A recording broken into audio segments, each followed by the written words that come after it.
Salam, bu gün sizə hipertoniya əleyhinə dərman maddəsi olan kaptopril haqqında məlumat verəcəm. Kaptopril tablet şəklində buraxılır, arterial təzyiqi aşağı salmaqla yanaşı, ürəyin tac damarlarında, böbrəklərdə qan dövranını yaxşılaşdırır.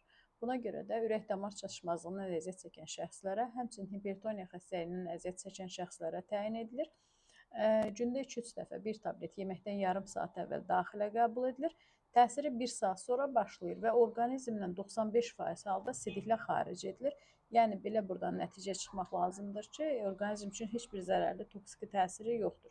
Lakin istifadə zamanı quru öskürək, dəridə səpki, baş gicəllənmə, baş ağrısı baş verə bilər.